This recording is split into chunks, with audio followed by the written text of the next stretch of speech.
Aha, ku nshuro ya gatanu u Rwanda rwateguye ibihembo ku bigo n'amakampani ndetse n'abikorera.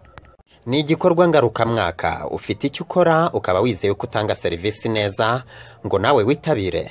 Amakuru arambuye ya Service Excellence Award 2020 itegurwa na East African Youth Development Agency ku bufatanye na Karisimbi Events.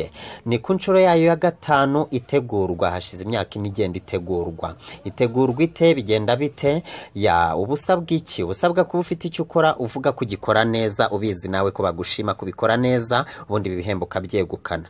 Hano rero hari ama categories agenda agaragaza icyo ukora ukisangamo. Niba uri uragenda usoma neza ukareba ukavuga uti ibyo nkora bishobora kuba birimo. Iyo usanze birimo ujya kwiyandikisha. Iyo ugiye kwiyandikisha ibisabwa biroroshye, aho hasi kuri iyo video hariho nomero ushobora kubarizaho uti ko nkora ibindi gibi nkaba mbikora neza niyizeye. Abakiriya banjye bakaba byishimira, nkaba ntanga service neza nabigenza nte, ukabwirwa byinshi bigiye bitandukanye. Rero kuva ku itariki 9 kugera kuri 22 z'ukwa 11 uyu mwaka muratangira mutora abantu banyu, ibigo n'amakampani n'abikorera biyandikishije. Urandikamo karisimbievent.rwa, ubundi utora bagufashe neza muri service bagiye baguha, ubundi ibintu bikomeze gucamo neza. Ibi ngibi abazatangazwa batsinze, ndavuga ibigo n'amakampani nawe wikorera niba wariyandikishije, bazatangazwa ku itariki 4 z'ukwa 12 uyu mwaka, bahita bahabwa ibihembo byabo. Aya mahirwe ntagucike. Ku bindi bisobanuro ushobora guhamagara iyi nomero, ndetse wahoze unayibona hasi hepfo kuri video,